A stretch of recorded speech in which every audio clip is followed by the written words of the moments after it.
Este capítulo 4 del Génesis tiene una relación muy estrecha, muy íntima con el que acabamos de estudiar, o sea, con el capítulo 3. En el capítulo 3, nosotros analizamos el principio o el comienzo del pecado. En este capítulo tenemos el progreso del pecado y sus frutos. O sea, vamos a ver cómo en el capítulo 4 el pecado comienza a multiplicarse y vamos a ver cómo el pecado produce frutos de muerte. En el capítulo 3 vimos el pecado en un individuo, en Adán y en su esposa Eva. Bueno, aquí vemos el pecado ya en una familia entera. Como la lepra, la Biblia nos enseña que el pecado contamina, se multiplica y acaba con la persona. Se propaga con una velocidad más grande que el SIDA y el pecado acaba llevando a la persona a su propia autodestrucción. En el capítulo 3, el pecado fue contra Dios. En el capítulo 4, el pecado es el hombre contra el hombre. Este mismo orden vamos a ver en esta noche que ha sido durante toda la historia y la misma enemistad profetizada en Génesis 3:15, vamos a ver en este capítulo que ahora la mala simiente es Caín, la buena simiente es Abel. Y vemos también en este capítulo que existen muchos Génesis, o sea, orígenes. En el capítulo 4 del Génesis vamos a encontrar el primer caso de maternidad, el primer nacimiento, la primera familia, el primer homicidio, el primer martirio y muerte humana, el principio de las religiones y el comienzo y el desarrollo de todas las civilizaciones. Qué maravilloso que así como hemos visto el principio y la fundación del matrimonio en el capítulo 2, el principio del pecado en el capítulo 3, vemos que el libro del Génesis continúa con los orígenes desde el principio de todos los tiempos. Vamos pues a leer en el capítulo 4 del Génesis el comienzo de la historia de Caín y Abel. Conoció Adán a su mujer Eva, la cual concibió y dio a luz a Caín, y dijo, por voluntad de Jehová, Adán dio a luz a su hermano Abel, y Abel fue y aconteció andando el fruto de la tierra una ofrenda a Jehová. Y Abel también trajo de los primogénitos de sus ovejas, de lo más gordo de ellas. Y miró Jehová con agrado a Abel y a su ofrenda, pero no miró con agrado a Caín y a la ofrenda suya.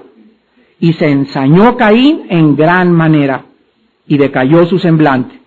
Entonces Jehová dijo a Caín, ¿por qué te has ensañado y por qué ha decaído tu semblante?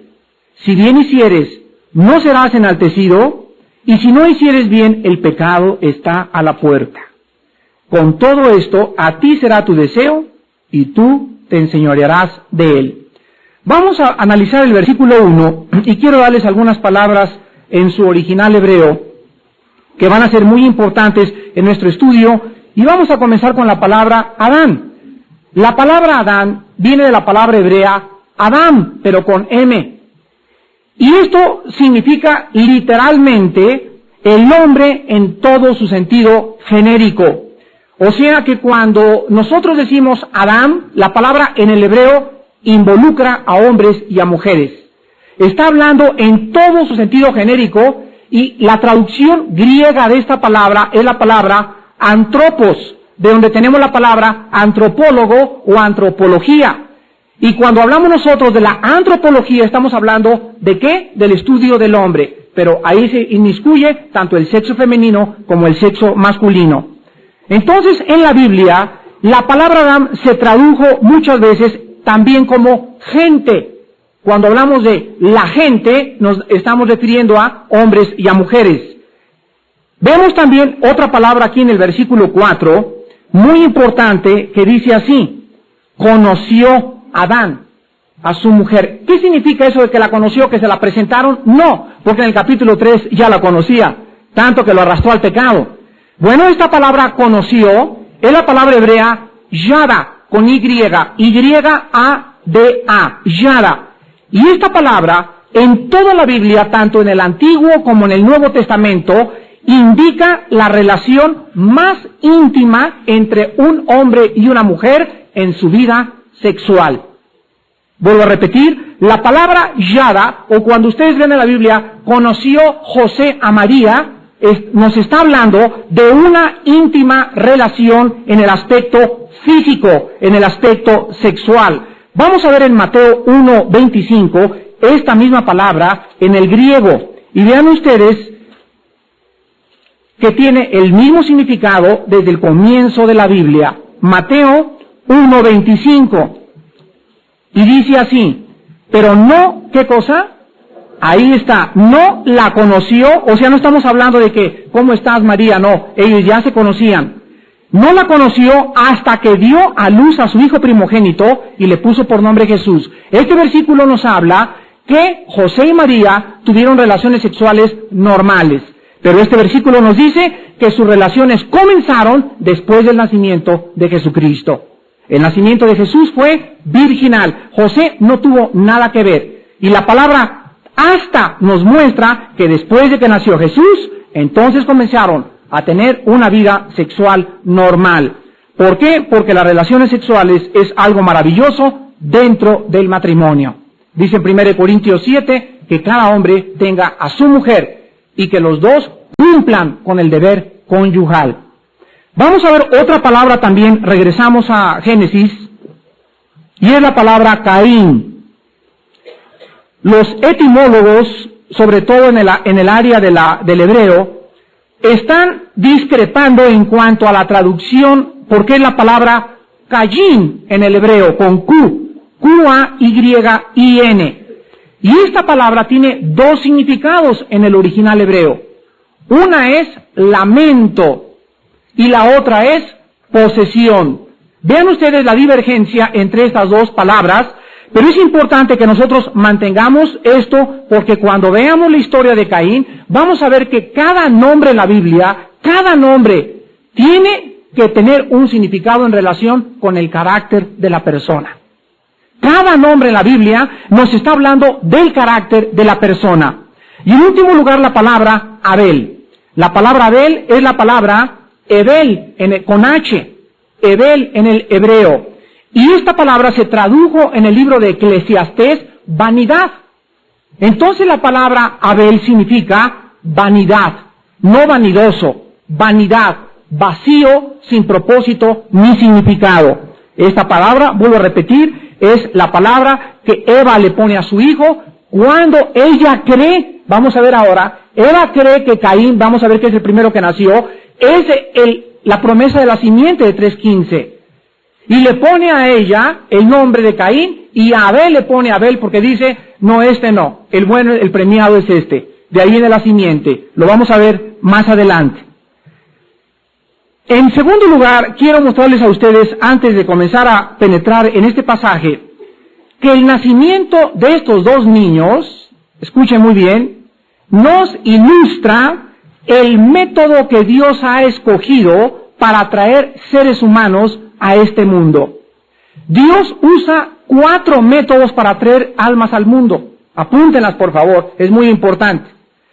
4 formas en que seres humanos han nacido en este mundo. Vean ustedes, en primer lugar, Adán, sin padre ni madre. 2, Eva, nada más con padre, no tuvo madre. 3, Cristo, nació sin padre. Y los demás seres humanos con padre y con madre. ¿Ya se dieron cuenta? 4 formas en que la Biblia nos muestra que Dios ha traído criaturas. Número 1, Adán no tuvo ni papá ni mamá. Se oye más bonito así, ¿verdad? 2, Eva nació sin una mamá. Eva. 3, Cristo nació sin un papá. Y todos nosotros nacemos con papá y con mamá. Entonces, el nacimiento de estos dos niños nos ilustra los 4 métodos en la forma en que Dios trae seres humanos a este mundo. Notemos en primer lugar en nuestro estudio del capítulo 4 las palabras de Eva. Dice el versículo 4. Conoció Adán a su mujer Eva, o sea, tuvieron relaciones sexuales, la cual concibió y dio a luz a Caín y dijo, ven ustedes las primeras palabras de Eva cuando nace la primera familia. Dice así, por voluntad de Jehová he adquirido varón. Estas palabras nos revelan algo. Adán y Eva fueron salvos. Adán y Eva, después del pecado, se arrepintieron. Adán y Eva están ahorita en el cielo, aunque no te guste. Y aunque ellos hayan sido los que comenzaron con todo este relajo, Adán y Eva, la Biblia nos muestra bien claramente con este pasaje y otros más, de que Eva creyó la promesa de Génesis 3:15. Porque ella está diciendo que por voluntad de Dios, este niño estaba naciendo. Y esto nos habla que ella sabía que Caín posiblemente era el descendiente de la promesa y que su nacimiento, escúcheme muy bien, estaba relacionado con los propósitos divinos de Dios. Ella sabía que el nacimiento de su hijo estaba relacionado con la promesa de Dios en Génesis 3:15. En segundo lugar vemos en el versículo 2, después dio a luz a su hermano Abel. Y Abel fue pastor de ovejas y Caín fue labrador de la tierra. Aquí tenemos los dos primeros oficios que todo ser humano ha conocido en este mundo. El primer trabajo que ha habido en este mundo ha sido el pastor de ovejas. Y en segundo lugar, los labradores o los granjeros, como le llaman. Ahora dice el versículo 3, y aconteció andando el tiempo, que Caín trajo del fruto de la tierra una ofrenda a Jehová. Esta palabra, andando el tiempo, nos muestra dos cosas. Y aprendemos las dos lecciones más importantes para toda la humanidad en estas palabras que encontramos en el versículo 3. Y aconteció andando el tiempo que Caín trajo una ofrenda a Jehová. Nos muestran en primer lugar que el hombre tiene que adorar combinando el trabajo. Nos muestra claramente que la palabra adorar, tanto en el hebreo como en el griego, significa postrarse delante de Dios. Eso es lo que significa adorar. Adorar significa llegar e inclinar. Los que no conocen a Dios se inclinan ante Buda, ante Mahoma, ante el cielo, ante los santos, ante hombres, pero cualquier persona que venga y reconozca en su corazón a una deidad enfrente de él, está adorando. Aquí encontramos nosotros entonces que la palabra adorar no es recibir, es dar. Qué tristeza que los domingos la gente vaya, todos vamos, ¿a qué? Adorar. Es el servicio o el culto, como le llaman, las tradiciones. Vamos al servicio, o otros le llaman misa, ¿verdad? Es otro culto religioso. Pero cuando vamos el domingo vamos a adorar. Y la gente va y dice, bueno, si hay bonitas chavas, me quedo. Otros van a ligar. Otros van a ver si hay bonita música. Y todos van a esperar recibir cuando vamos a dar. Cuando yo voy al servicio el domingo, yo voy con un corazón dispuesto a buscar alguna persona en ese domingo que necesite de mí. A buscar a algún desconsolado, a algún atribulado, a poder ayudar a alguien, a comunicar mis dones, a contribuir al crecimiento del cuerpo de Cristo. Y no importa qué predicador sea, mientras predique la palabra, Dios te habla a través de cualquier predicador. No tiene que ser Armando Aldúcino, no tiene que ser Palao, no tiene que ser cualquier pastor que abra la Biblia y que te predique el domingo con la Biblia, te está hablando Dios. Si tú vas con tu corazón dispuesto a oír lo que Dios te dice. Todos los predicadores tienen un mensaje a nuestro corazón. Vemos entonces aquí en primer lugar que el ser humano fue creado con un propósito específico. No era el propósito específico ser labradores, ser ingenieros, ser doctores, tener premios Nobel, etcétera, etcétera. El principal propósito por el cual Dios nos creó fue para adorar. Para reconocer que hay un Dios en el cielo y en la tierra, que su poder y su deidad se hacen manifiestos y que todo ser humano es inexcusable al ver la creación tan perfecta de este universo y que el ser humano tiene que hincar su rodilla delante de Jesús. Porque Él es el Señor y Él es el Salvador. Entonces fuimos creados para eso. Ahora, en segundo lugar viene el trabajo. Pero no queramos poner primero el trabajo y hacer de nuestra vida una máquina de trabajar y convertirnos en animales y en burros, porque no somos animales ni burros, Pero muchos, como no conocen a Cristo ni el propósito específico por el cual nacieron, se dedican a hacer dinero y dinero y dinero y trabajan de 8 de la noche a 10 de la noche y amontonan y amontonan y amontonan. Y de repente desaparece todo aquello que juntaron sin haber descubierto el propósito por el cual fueron creados. Hace una semana que regresaron los jóvenes de Cabo San Lucas, mi hijo Alan tenía una historia que contarme y me dijo, fíjate papá que en Cabo San Lucas llegó un muchacho que recibió una herencia en San Diego de más de $20 millones. Muchacho joven, y entonces ahí en Cabo San Lucas se mandó a hacer una casa de $500,000. Imagínense qué casa. Entonces ya que acabó su casa preciosa con mármoles y colchones persas y quién sé qué tantas cosas, ya que acabó la cosa, estaba con toda su familia, etcétera, etcétera, y dijo, ahora sí, ya he llegado a la culminación de mi vida. De aquí en adelante me voy a dedicar a la dolce vita, a disfrutar de la vida. Hermanos, el próximo día que él entró a su casa, o sea, el primer día que él entraba a su casa para dormir con su familia, cayó muerto de un ataque al corazón, de 28 años de edad. Oyó una voz que le dijo, eres un necio, esta noche he venido a pedir tu alma. Vemos entonces que la gente cree, como esta historia de la Biblia, que es una analogía perfecta con este caso de la vida real, que no importa lo que tú tengas, si tú no tienes la bendición de Dios, tú no disfrutas $50 millones. Es lo que Cristo quería decir en Mateo 4:4, no solo de pan vive el hombre, mas de toda palabra que sale de la boca de Dios. Hay algo más que la comida, hay algo más que los bisteces, hay algo más que los viajes, hay algo más que va más allá de todo lo material. Fuimos creados para adorar, hermanos, entendámoslo, y hasta que no estemos en esa comunión íntima a través del Espíritu de Dios con Jesucristo y con el Padre, nunca podremos descubrir realmente para qué vivimos. En segundo lugar encontramos, en este pasaje, que es el principio de todas las cosas, escúcheme muy bien. Ya que vimos que aprendemos en primer lugar que primero la adoración y después el trabajo, encontramos en segundo lugar que nuestra actitud del corazón determinará nuestro destino eterno. En la forma en que tú te acerques a adorar es lo que va a determinar en dónde pasarás la eternidad. Vean ustedes que hay dos maneras de acercarnos a adorar. La primera forma en que el ser humano se acerca, vamos a suponer que aquí sea Dios, la primera forma en que el ser humano se acerca a Dios es por sus propios medios.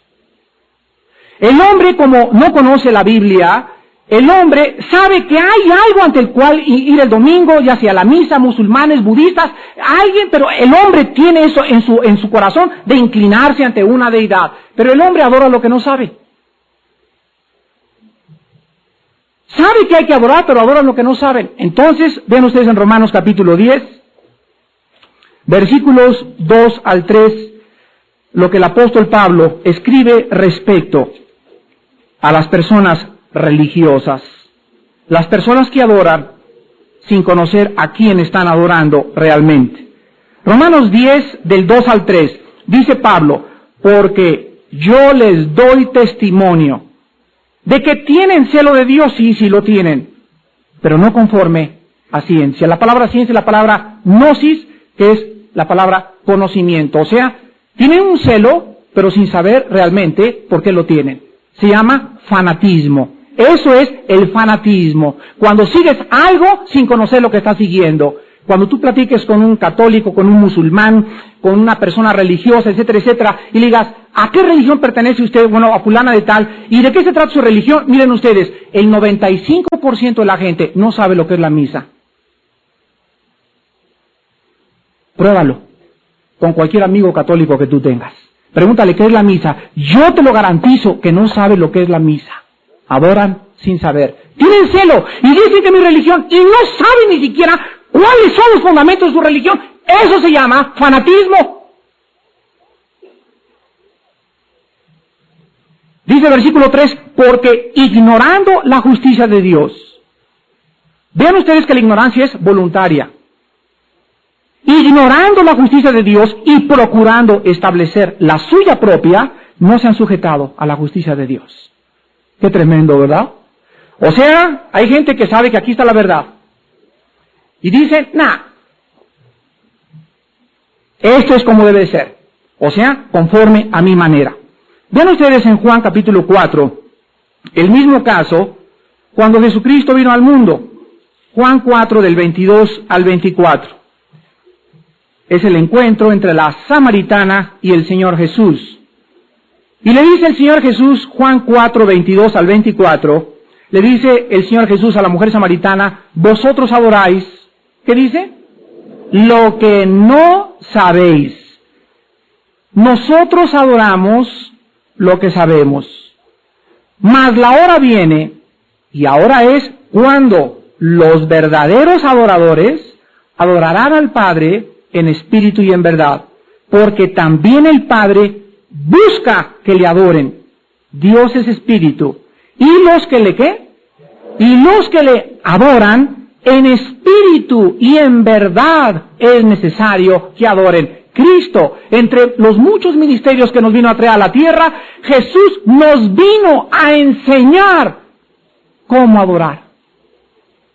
El hombre estaba sumergido en los tiempos de Cristo en dos mundos, entre los filósofos y entre los religiosos.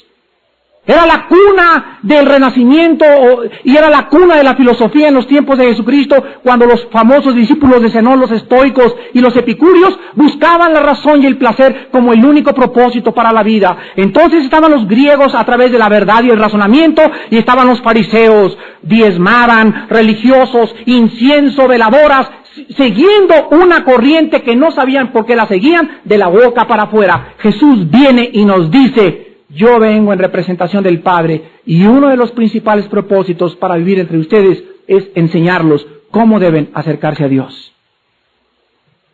Vemos nosotros en Proverbios capítulo 14, versículo 12, que Salomón escribió, hay caminos que parecen derechos, pero su fin es camino de muerte. Hay personas que creen que están en un camino, pero nunca han checado el boleto a dónde los va a llevar el tren. Vuelvo a repetir, hay personas que se suben a un tren sin checar a dónde los lleva. Todos los que siguieron a Jim Jones, la gran secta que acabaron en la Guyana, fueron personas que compraron boleto al infierno. Y nunca se preocuparon en ver qué dice el boleto, a dónde me va a llevar. ¿Cómo es posible que yo me pueda subir al metro sin saber ni siquiera dónde va el metro? Es que ahí va toda la gente, pues como el borras, órale pues con la borregada. Y así es el mundo. Nunca la mayoría ha probado tener razón. Siempre ha sido la minoría los que cambian el mundo. Es como la película esa o la ilustración. Vean ustedes las manadas salvajes de búfalos, de caballos. Cuando comienzan 2 o 3, comienza una estampida. Y de repente está un caballo así pasando y ve pasar a 100, pues me les uno. Y no saben que van todos a la barranca. Y el líder se los llevó a todos a la barranca. Corrieron porque los demás corrían. Cuando nosotros venimos a Cristo, nosotros checamos en este libro si es o no es verdad lo que nos están enseñando. Checa tu boleto de tu religión antes de que creas que puede llevarte al cielo, porque te puede llevar a otro lugar que tú no puedes jamás imaginarte. Ahora vemos nosotros que Caín era más culpable, porque Adán y Eva le habían inculcado a Caín y Abel cuál era el camino para acercarse a Dios. ¿Se acuerdan ustedes de Génesis 3:21? En Génesis 3:21 vemos predicado el primer evangelio en símbolos. ¿Y de qué forma tan maravillosa se ilustra en Génesis 3:21 que el camino a Dios es a través del derramamiento de sangre? Número 1, a través de la muerte de un inocente. Y número 3, es Dios el que toma la iniciativa. Fue Dios el que los vistió. Los trapos de higuera que se pusieron a Adán y Eva, Dios los desecha. Dios maldice cualquier religión que el hombre quiera usar a través de sus propios medios, de su propia imaginación que no tenga su origen en la Biblia. Entonces, Caín era más culpable porque Caín sabía cómo adorar a Dios. Cuando la gente conoce el camino a la vida eterna, y cuando la gente ha sido expuesta a un estudio, nada más basta un estudio que tú vengas, para que participes de la iluminación del Espíritu Santo, es más grande su condenación. Nosotros vemos en Hebreos 6 que dice el apóstol Pablo, hablando de los apóstatas, que una vez fueron iluminados, gustaron del don celestial, participaron de los poderes venideros. Y estas personas, dice Pablo, es imposible que sean renovadas para arrepentimiento. Los arminianos usan este pasaje para demostrar que se puede perder la salvación. Un momentito, continúa leyendo y te vas a dar cuenta que Pablo usa dos artículos determinados. Usa aquellos y usa pero nosotros. Dice aquellos que fueron eliminados, o sea, aquellos que formaron parte de la iglesia, aquellos que son seguidores de Judas, que van a la iglesia, van a las reuniones de oración, etcétera, etcétera, y acaban apostatando, acaban retirándose, diciendo, no es cierto, no es Cristo, después ya no se puede arrepentir. ¿Saben por qué? Porque ya no hay otro mensaje que presentarles. Ya no pueden ser renovados para el arrepentimiento. Dice en Hebreos 10, han pisoteado la sangre de Cristo. Se llama el pecado y la blasfemia contra el Espíritu. El cristiano no puede pecar contra el Espíritu Santo. Este pasaje nos describe entonces a aquellos de ustedes que han sido iluminados, que saben que la Biblia, que saben que en Cristo, y comienzan a ver que realmente es verdad, y sin embargo rechazan la luz. Y entonces en ese momento Dios les envía un poder engañoso para que crean la mentira. Muy bien, ya conociste la luz, voluntariamente la rechazaste, ahora yo te empujo para que te hundas más rápido. Esta es la condenación, dijo Jesús, que la luz vino al mundo. Hay personas como los budistas, los musulmanes, que nunca han visto la luz, ¿o sí? No la han visto. Entonces, el mundo está dividido en tres personas. En primer lugar es el grupo que nunca ha visto la luz, que nunca ha oído la Biblia, que nunca hubo de Cristo, y así se murieron. ¿Cómo juzgar a Dios? Romanos 2, por la conciencia de sus corazones. Sus secretos pertenecen a Dios, Él los va a juzgar. Y después quedan dos grupos más, los iluminados, o sea, aquellos que conocieron y rechazaron, y aquellos que conocieron y dieron fruto.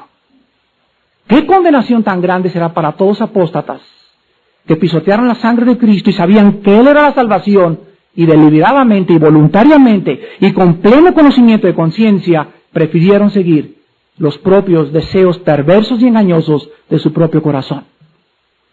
Nosotros encontramos entonces claramente que Dios nos dice la forma de acercarnos a Él. Cualquier persona que quiera acercarse a Dios por cualquier otro camino está bajo maldición. Maldito es todo aquel que es colgado en un madero, y Jesús se hace por nosotros maldición, se separa de Dios, y ahora Dios establece claramente que la forma de acercarse a Él es a través de la sangre, y sin derramamiento de sangre no hay remisión de pecados. Pero no entiendo, no tienes que entender, tienes que obedecer. Estamos en la guerra, somos soldados, viene la orden del general, aquí comienza la batalla por todos lados, y me llega un telegrama, Armando, váyase al estado de Toluca, y se levanta ahí un soldadito. ¿Y por qué? ¿Y para qué? Y no entiendo. Cállese la boca y póngase a caminar al estado de Toluca, allá averigua. Pero ¿bajo qué autoridad? Bajo la autoridad del general. Y si usted no obedece, usted es ejecutado en corte marcial. Cuando usted llega a Toluca, el general le puede explicar por qué, pero en guerra los generales no tienen que dar explicaciones a los soldados. ¿Por qué le quieres tú entonces pedir muchas veces explicaciones a Dios, cuando Dios prueba más que cualquier cosa nuestra obediencia? Es Dios, híncate y ríndele adoración. Vemos nosotros en Levítico capítulo 17, que desde que se establecieron las ofrendas levíticas, las leyes ceremoniales, Dios insiste a través del Espíritu Santo la forma de la adoración. Levítico 17:11. Porque la vida de la carne en la sangre está, y yo os la he dado para hacer expiación sobre el altar por vuestras almas. Y la misma sangre hará expiación de la persona. ¿Nunca se han preguntado ustedes por qué miles de tribus salvajes, miles de civilizaciones hicieron y hacen pactos de sangre? Los aztecas, hay un debate entre el doctor Arnaiz Cifrego, un gran historiador, y otra señora Guzmán, historiadores de México, en que sí los aztecas ofrecían o no ofrecían sacrificios a Dios. La señora Guzmán, leí uno de sus libros, decía que ella lo afirmaba porque los altares de los aztecas tenían unos canales donde era lógico que ahí acostaban a la víctima, al hombre o a la mujer, lo que fuera, y la sangre corría exactamente como en el propiciatorio y era derramada y ofrecían a los dioses. ¿Quién puso o por qué todas las tribus aztecas, jíbaros en el Brasil, derraman sangre para tratar de agradar a los dioses? Vean cómo el hombre lleva en la conciencia de qué forma la vida del hombre puede hacer expiación por el mismo hombre a través del derramamiento de sangre. Ahora nosotros encontramos también que el Nuevo Testamento nos enseña por qué Dios rechazó la ofrenda de Caín. Hebreos 11, versículo 4 y versículo 6. Fíjense ustedes que tenemos que leer todo Génesis, Levítico, Deuteronomio, Jueces, Reyes, Crónicas, Amós, Santiago, Ezequiel, hasta llegar a Hebreos, para descubrir por qué Dios rechazó a Caín. Dice Hebreos 11, versículo 4. Por la fe Abel. Vean ustedes la palabra fe desde el principio de la humanidad. Por la fe Abel ofreció a Dios más excelente sacrificio que Caín, por lo cual alcanzó testimonio de que era justo, dando Dios testimonio de sus ofrendas, y muerto aún, habla por ella. Quiero que vean que no nos dice la Biblia que Caín era mejor que Abel. No dice, y por ser mejor Abel, Dios lo aceptó. No, la diferencia entre los dos hermanos, lo que determinó su destino eterno, lo que pudo decidir realmente quién era y quién no era la forma en que se acercaron a Dios. La ofrenda que Abel traía a Dios era la que Dios había mandado. La ofrenda que Caín le traía a Dios era lo que él creía ante sus propios ojos que era lo mejor. Caín fue el padre de todas las religiones. ¿Qué es la religión? ¿Qué son las religiones? Son sistemas organizados por el ser humano con un solo propósito, acercarse a un Dios no, artículo determinado, el Dios, artículo indeterminado, un Dios, no el Dios verdadero, sino un Dios que no saben que existe, pero no saben cómo acercarse, y a través de su religión se quieren acercar a Él por dos maneras, por sus sacrificios humanos o por medio de sus buenas obras. Entonces tú puedes en esta noche pertenecer a los católicos, puedes ser protestante, puedes ser testigo de Jehová, puedes ser mormón, puedes ser, no me importa la religión que tengas. Si tú no te estás acercando a Dios independientemente e individualmente en la forma que Él te lo manda, tú y toda tu religión se van a podrir en el infierno. Va a haber millones de católicos en el infierno, millones de protestantes en el infierno, millones de testigos de Jehová en el infierno que no crean en el infierno, ahí van a estar pudriéndose. ¿Por qué? Porque lo que determina entrar al cielo no es mi religión, ni mis ritos, ni mis sacrificios, ni mis mandas, ni mis bienes primero, sino la actitud en la que yo vengo a Dios todos los días a acercarme en comunión con Él, en espíritu y en verdad. Vemos pues que queda bien claro desde el principio de la Biblia, el principio, la manera que el hombre pecador debe acercarse al Dios Todopoderoso. Quiero que noten, antes de pasar más adelante, de qué forma progresiva va el sacrificio o el derramamiento de sangre creciendo en la Biblia hasta llegar al Cordero que quita el pecado del mundo. Fíjense ustedes, al principio de la Biblia, un Cordero salva a un hombre. Abel fue salvado por el simple hecho de acercarse a Dios como Dios le mandó a acercarse. Después en Éxodo 12, versículo 21 al 23, vamos a Éxodo 12, vemos que aquí ya no es un hombre, es una familia. Vean cómo crece. Aquí ya es la familia entera. Éxodo 12, del 21 al 23. Y Moisés convocó a todos los ancianos de Israel y les dijo, sacad y tomad corderos por vuestras, ¿qué?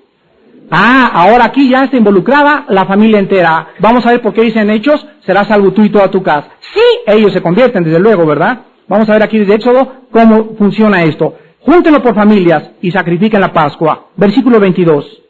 Y tomad un manojo de hisopo y mojadlo en la sangre que estará en un lebrillo. Y untad el dintel y los dos postes con la sangre que estará en el lebrillo. Y ninguno de vosotros salga de las puertas de su casa hasta la mañana. Porque Jehová pasará hiriendo a los egipcios y cuando vea, ¿qué cosa? Cuando vea la sangre en el dintel y en los dos postes, pasará Jehová aquella puerta y no dejará entrar al heridor en vuestras casas para herir. Guardaréis esto por estatuto para vosotros y para vuestros hijos para siempre.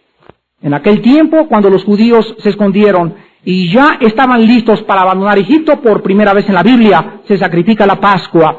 ¿Qué cosa es la Pascua? Es la redención a través de la sangre de un cordero. ¿Cómo salieron los judíos de Egipto? Número uno, a través de la sangre. Después con el poder de las plagas y con el poder de Dios abriendo el mar rojo con milagros. Y una vez que los egipcios salieron así, ahí en el desierto murmuraron contra Dios. Cada uno de ustedes en su casa como cristiano tiene cubierta su casa con sangre. Por el simple hecho de que el Espíritu Santo mora en tu vida. A lo mejor tus hijos no son salvos o tu esposa no es salva. Dice 1 Corintios 7 que los incrédulos son santificados en los creyentes. No sé cuántos de ustedes se han preguntado, ¿qué significa esto? Significa que mientras esté en mi casa, tiene la protección de Dios por mí. Pero si mi hijo se sale de mi casa, si mi esposa se sale de mi casa, si mi hija sale de mi casa, queda sin protección. Y significa que estamos bajo la sangre. Ahora, si yo sé eso, yo como líder espiritual en mi casa, tengo que hacer solamente una cosa, vivir de rodillas. Tocando a las puertas del cielo todos los días, salva a mi esposa, salva a mi hijo, salva a mi hija, sálvalo, sálvalo, sálvalo. Y mientras yo ore, y mientras yo me santifique, y mientras yo tenga una vida pura interiormente, Dios los va a convertir. Eso le significa, serás salvo tú y tu casa, si tú eres testigo de Dios. Después, repito, primero un cordero salvo un hombre, después una familia, después toda la nación. Entraba el sacerdote al altar, estaba el tabernáculo, y todos los que se acercaban en el atrio eran perdonados de sus pecados. La misa es la repetición de los ceremoniales levíticos del Antiguo Testamento. Que la misa es de acuerdo al Segundo Concilio de Trento. La misa es el sacrificio de Jesucristo por los vivos y por los muertos. Cuando el Padre dice, introigo al altar de Deum cultifica juventutes meam en latín, levanta el cuerpo de Cristo de acuerdo a ellos, y por un milagro que Él tiene, convierte en eso en el pan y la sangre de Cristo, etcétera, etcétera, en la transubstanciación. En ese momento, todos los que están en la misa, aunque estén hasta atrás así parados, son perdonados de sus pecados.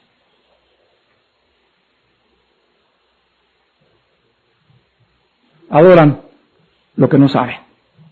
Ahora ya no se necesita que un hombre esté matando a Cristo cada domingo.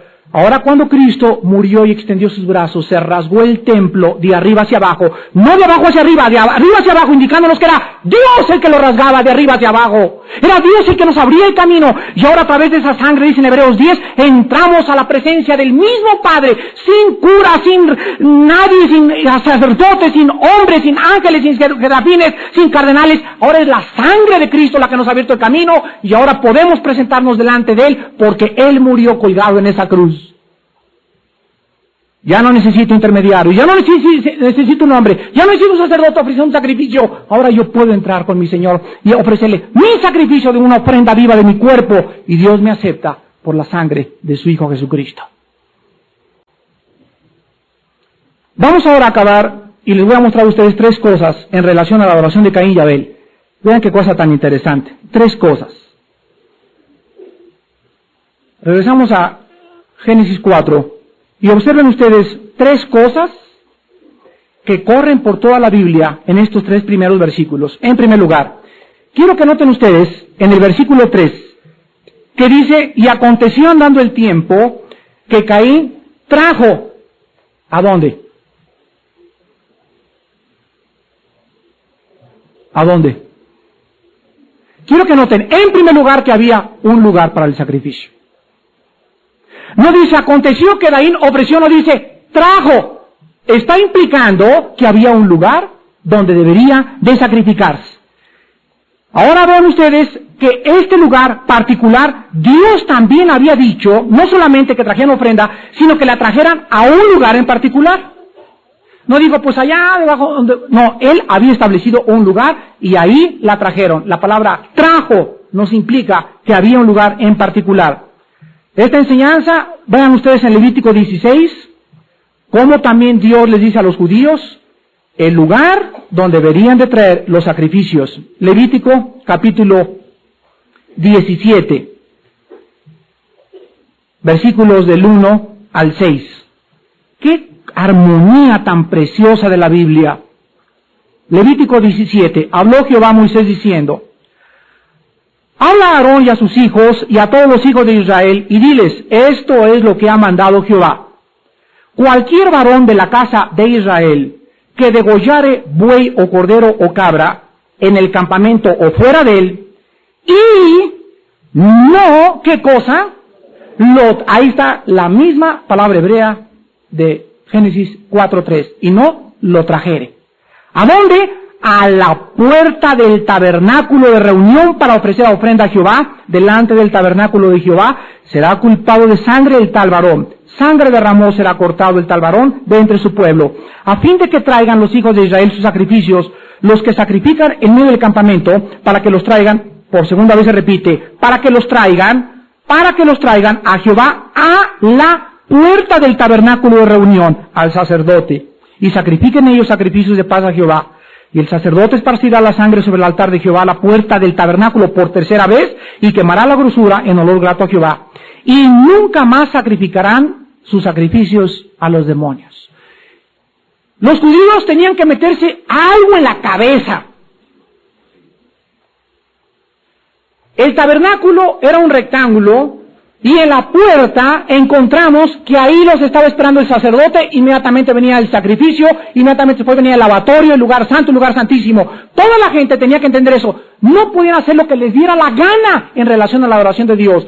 Toda la adoración de Dios era perfectamente bien cronometrada, perfectamente bien diseñada. Era Dios el que lo establecía, y nadie podía matar un chivo y decirle al sacerdote, no, pues ya lo maté yo por ahí en el campo. Y ya, no, tenían que traer su chivo a la puerta. Jesús dijo, yo soy la puerta. Si tú no estás adorando donde Dios ha dicho que adores, tu sacrificio es a los demonios. Y encontramos nosotros en el Nuevo Testamento que también Dios estableció un lugar, y dicen los evangelios, en el monte Gólgota, el lugar de la calavera. No murió Cristo dentro de Jerusalén, no murió en Egipto, no lo crucificaron en Samaria. Dios tenía un lugar, un monte, donde esa cruz se convertiría en una redención, en una fuente de sangre que podría derramarse para todo aquel que creyere. Encontramos pues que el hombre solamente puede encontrar perdón de pecados en un lugar nada más, en la cruz del Calvario. Fuera de la cruz no hay redención de pecados. Regresamos a Génesis 4. En segundo lugar encontramos también que no solamente había un lugar, sino que había también un tiempo. Había también un tiempo, dice el versículo 3, y aconteció que andando el tiempo. La frase andando el tiempo, en el original hebreo, tiene un significado tremendo, y significa al fin del tiempo. La pregunta es, ¿al fin de qué tiempo? Bueno, en Génesis 2, Dios dijo, en el capítulo 2, que había un día, el cual sería diferente de los otros 6 días. Y Él le llamó el Shabbat, que significa el sábado, cuya traducción literaria es día de descanso. Entonces había también un tiempo, un día en que ese sacrificio tenía que ser traído. El Dios que había establecido la oración, establecía también el día de la oración. Vamos a compararlo con el Nuevo Testamento en Gálatas 4:4. ¿De qué manera el tiempo es importante para Dios? Gálatas 4:4. Esto es increíble. Los detalles de Dios no pueden pasar desapercibidos por el estudioso de las Escrituras. Dice en Gálatas 4:4. Pero cuando vino, ¿qué cosa? Quiero que noten en este versículo que la venida de Cristo fue en el día, en la hora, en el mes y en el año de Dios. No nació el 23 de octubre o el 4 de junio. Dios tenía un día especial. ¿Por qué no nació en tiempos de Napoleón? ¿Por qué no nació en tiempos de Lutero? ¿Por qué no nació en tiempos de los bárbaros? No.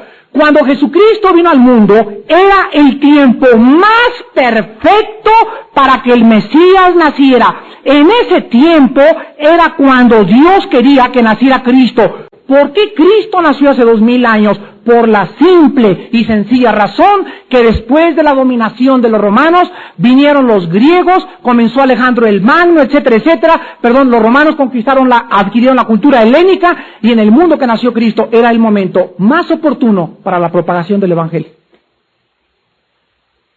Porque había el idioma griego, los romanos fueron famosos por las carreteras que abrieron por toda Europa, Asia y el África, y en ese momento específico era cuando el Mesías debería nacer. Dios tenía una razón para que naciera. En él, dice, cumplimiento, cuando se cumpliera el tiempo, nacería el Mesías prometido. Ahora quiero que vean ustedes en Hebreos capítulo 4, que para nosotros también hay un tiempo. Y abran los oídos.